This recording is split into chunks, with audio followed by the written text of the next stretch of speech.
Why so much hate on your channel all of a sudden? I remember watching you back in Christian Guzman's original Summer Shredding and there was barely any. You know, I don't know. It's a good question. Comment below. If you don't like me or you're one of the people that dislikes my videos all the time, here's your free shot. Let me know why you dislike and I won't block you. I can't. This one video, I cannot block you or delete your comment. So if you're one of those people that dislikes, I doubt this is gonna work. But if you're one of those people that dislikes, here's your free chance. Without being blocked or deleted, let me know why you dislike my video and we'll find out together.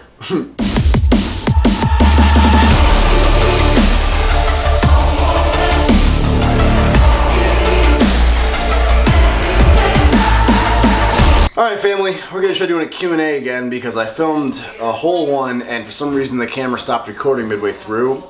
That's an issue. I did it in an empty house, but now people are home, so if you hear voices in the background, just enjoy them and embrace them.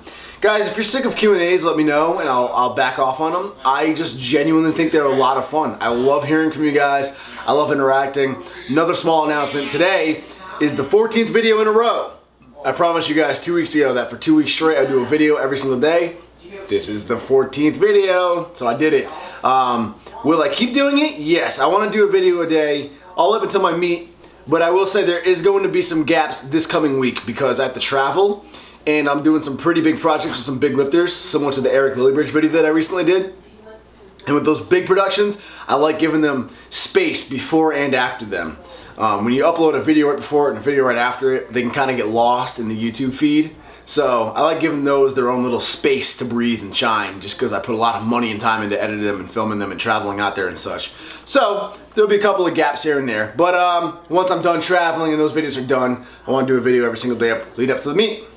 Anywho guys, let's begin with the questions. Follow me at NickWright_NWB. If you like these Q&As, let me know. If you're sick of them, let me know. How much you bench? 365 is my best bench ever, tap and go. 355 was my best pause bench. Best in a meet was only like 336. I kind of dropped the ball in the meets. I gotta get better at that. Can I send you a package or give it to you in RI? I live in Mass. I want to give you something for being my favorite YouTuber. That's very nice of you. You're welcome to come bring it to my gym at Ocean State. Come by, have a lift. Have you considered rebuilding your physique somewhat? Actually, yes. I've already begun hitting my shoulders extra hard, not only for shoulder health for the sake of the bench press, but just to get them capped off again. Also need to get the abs back a little bit. I don't need to go full bodybuilder mode, but moving just been hard, man, and I feel like extra sloppy lately because I just haven't been able to eat well from moving. So once I'm back in my condo, then I'd like to go like full focus on that. Running out of ideas for your channel, bro? Just post a 5-minute video of Ariana grinding in a bikini. That'll get more views than any other video you ever posted. I might hire this guy as my marketing advisor. Will you be watching the Olympics? I would like to. I'm actually excited for the Summer Olympics. Who's your favorite bodybuilder besides Ronnie? And who's your favorite non-IPF powerlifter? That's a good question because I feel like with IPF becoming so popular, and I love the IPF, I've only ever competed in USAPL meets. I feel like a lot of people are becoming like kind of elitist and like, oh, if it's not IPF, I don't care. And the other lifters are not getting credit anymore. I love the other lifters. Eric Lillybridge is probably my favorite. It used to be Dan Green. I think it's Eric Lillybridge now for full powerlifters, the big three. For specialists, Eric Spoda for the bench. Andrei Milenichev is the all-time best squatter in my opinion. And then obviously, you know, Benedict Magnuson, Eddie Hall for the deadlift, Brian Shaw. How do you plan on expanding MAID athletics in the near future?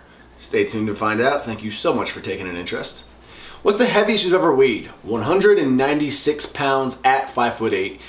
Keep in mind, I was 104 pounds when I started lifting in high school. So I'm naturally like a skinnier guy, so gaining weight for me is hard. I've never been to 200 pounds. I kind of want to see the 200 on the scale.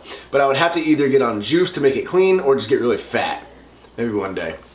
More MAID giveaways. Absolutely. Absolutely. I'm glad you're excited. I'd love to do a MAID giveaway. Let's do it. Do you plan on competing at Raw Nats? Hell no! I said in a video some months ago that I could potentially place in Raw Nationals, and I was dead wrong. I think I was looking at the junior placings. Because say I hit my goal of like 1405 for my next total, which is what I want to do. If my bench holds up, that's a very realistic goal for me. That last year would have put me at like 18th place in the men's open. That was last year. Every year these people are getting stronger. It's ridiculous. These kids are coming out of the woodwork and they're getting younger and younger. Like in 2016 Raw Nationals, you're gonna have like these 4-year-olds taking daycare off for the day to come and lift 18,000 pounds. It's absurd. So no, I'm not gonna go. Some people said I should do it for the experience of it and for the video footage of it. I don't think Raw Nationals is big enough of a deal to sanction video footage. I really don't. As exciting as it is for me personally, I don't think it'd be great for views. And as far as competing goes, look, I'm all for a challenge. I don't want to have a trophy or a medal or whatever just handed to me. At the same time, if it's like I can't even like be hopeful to even compete, what is the point? Like, what is the point of buying a plane ticket, buying a hotel ticket just to go in, lift weight, and not even come close to competing? I need to work on winning these local meets first before I can move up. How do you not let negative comments upset you is my question. Good question. Here's the thing. What I've learned is the more you interact with the negative comments, like the more you reply to them, the more you argue with them, the more you let them in mentally, and the more you let them like reign over you. You give them power. So the more you ignore them, the less power they have over you. And here's the thing, I look at it like this. These comments, yeah, they're nasty. Yeah, they're mean. But who are these people? They're nobody that affects me. They're nobody I even know in real life. They're anonymous accounts on a social media platform that don't know me, I don't know them. Do they affect my real life in any way, shape, and form? Are they hindering my health every day? My ability to lift? My ability to make money? My bank account? Are they affecting my loved one's health? Ariana's health? No.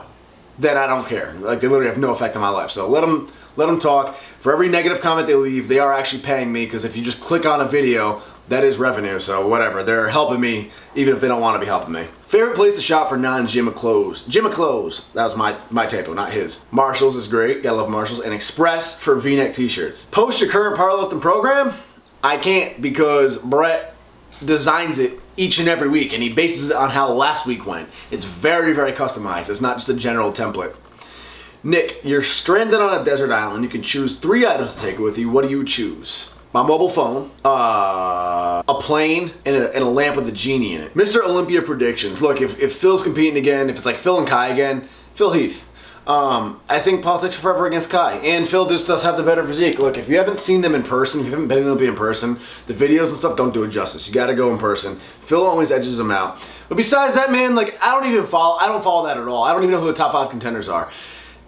IFBB Pro Bodybuilding has become such bullshit now. It's just all politics and synthol. It's ridiculous. It's literally, you can't even say it's who has the best genetics anymore, because someone can have better genetics and a better physique, but if the politics are not in their favor, they're not going to win the show. Simple as that. It's the stupidest setup in the world. It's literally just about drugs.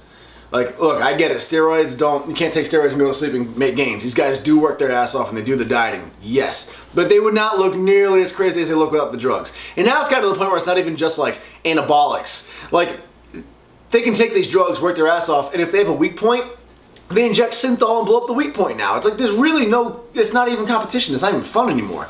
So I don't pay attention anymore. I think it's the biggest joke now. How to prepare for a meet that will have an Oki deadlift bar without owning an Oki deadlift bar? I would buy one, seriously. Or just do a meet that doesn't have one. Like, if you're pulling under 500 pounds, or even like we're up to about 500 pounds, you'll be fine. The difference isn't really huge between a regular stiff bar and a deadlift bar. But if you are pulling like mid 500s, close to 600 and up, that's when it really starts making a difference. That's when you should do one of the 2 that I suggested. What's your advice for people trying to get into powerlifting? Cheers and keep up the good work. Thank you. Learn the technique, learn the form, learn the cues, learn the small details. Johnny Candido is a great source of info for that. I got into it and I kind of ignored the small details of, external hip rotation, etc. And I just got into I wanted to get the programming and start repping it out. And that's when I ran into a bunch of issues. So learn the techniques, learn the cues. Do you think in order to be a serious powerlifter, you need to take steroids? For most people, yes. Sometimes you do get genetic freaks who can get really strong naturally. I think that does occur. But for a lot of people, like any sport, for a lot of people, steroids are a necessity with any sport. I compete as a bodybuilder. Do I have a chance to compete as a powerlifter? I weigh 170, squat 475, bench 355, deadlift 525. That is amazing at 170, dude. Yes, you should do powerlifting now. How do you handle local fame at Rhode Island gyms like Ocean State? Well, at Ocean State in particular, I mean, a lot of people that go there know my videos and they watch them, but we're all just like buddies and pals. Like, I don't walk in there like a celebrity. I don't talk down to them like anything big.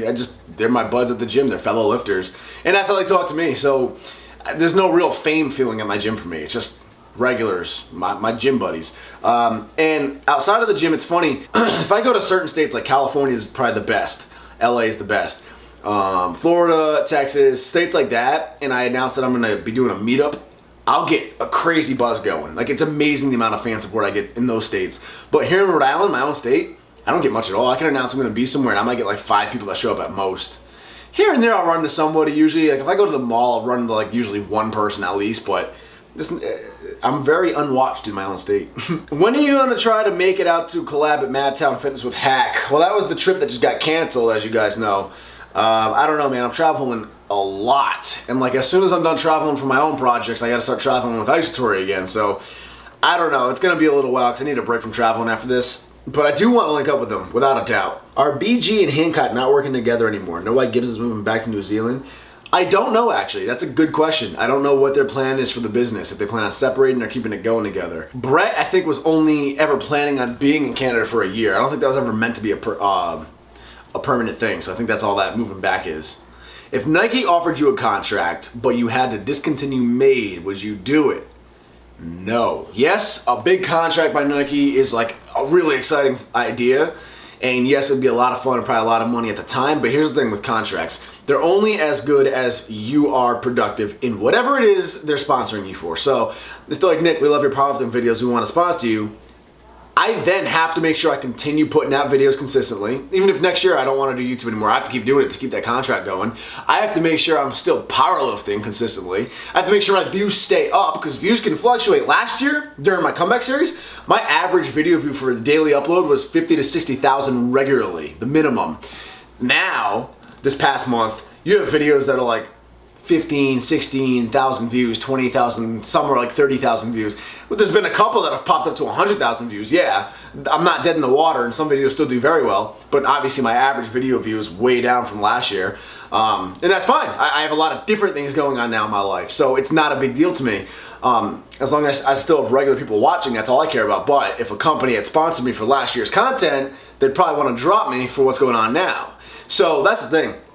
Those opportunities are great, but they're dependent on what you're doing now. And say I ever got injured, God forbid, like I got in a bad accident, I couldn't lift for a year, I'm screwed. They're gonna drop me like that. So, you know, Made is different. Made's mine. And it's not even about the money, because I told you in the last video, I haven't even paid myself a cent for Made at all. Everything that Made Athletics makes goes right into the Made Athletics business account, and then I recycle that back into Made, and I use it to go and expand it, basically. You know, ordering the new clothing, I have a few new designs that are in the works right now. All that stuff costs a lot of money, so I take everything in the business account, put it back into the business, and work on just growing Made. So I haven't even made a cent from it. So for me, it's not even about the money, but literally Made is just, it's my project, it's my baby. Like, I'm obsessed with the idea of Made, what it stands for, and what can be done with it. So for me, that's far more important than a quick buck by a cool company. As cool as that company would be to be sponsored by, I'll give them that. But no, I would not give up my baby for a contract. Nick, can you freestyle rap off the top? Off the top of what? You didn't finish the sentence. Off the top of my dome, while I'm answering your question off my phone in my mom's giant home, because I'm all alone. My roommates moved out. They've been long gone, so I'm buying this new condo and trying to move on. Is that good? I feel like that was corny. Who has a bigger total, you or Maxx Chewning? As far as I know, based on our last meets, I think we totaled the exact same thing at our last meets, give or take a pound. With my bench being healthy, we're both the same weight too now, keep in mind. With my bench being healthy, I think I slightly out-total him.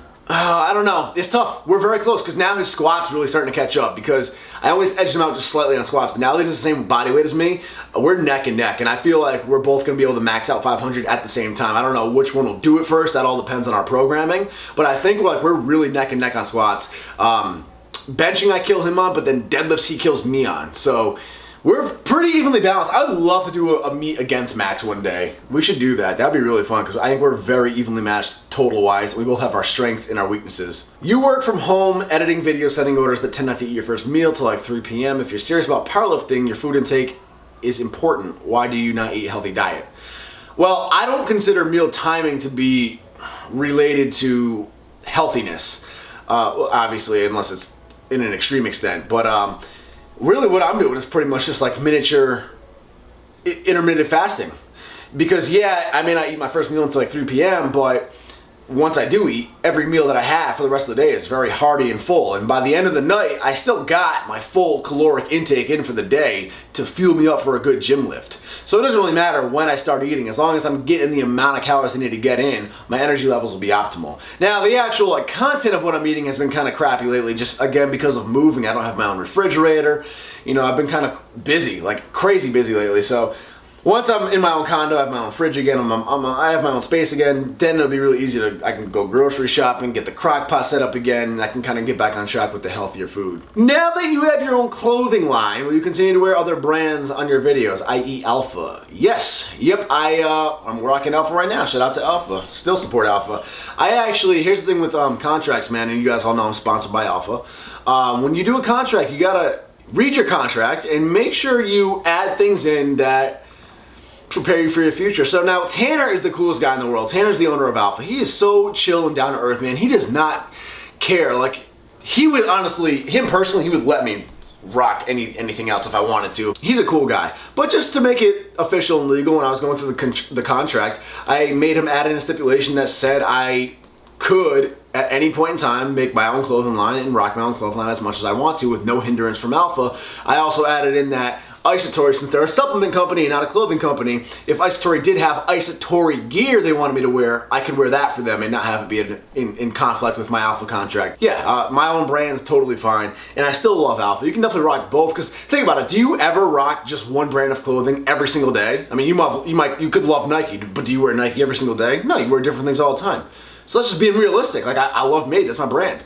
But I don't wake up and wear Made every single day. I have a bunch of different clothes, so I wear all different clothes, and Alpha is one of my favorite brands, hands down. So, yes, still rocking Alpha, still rocking other brands for sure. Can you make a living out of powerlifting alone? No.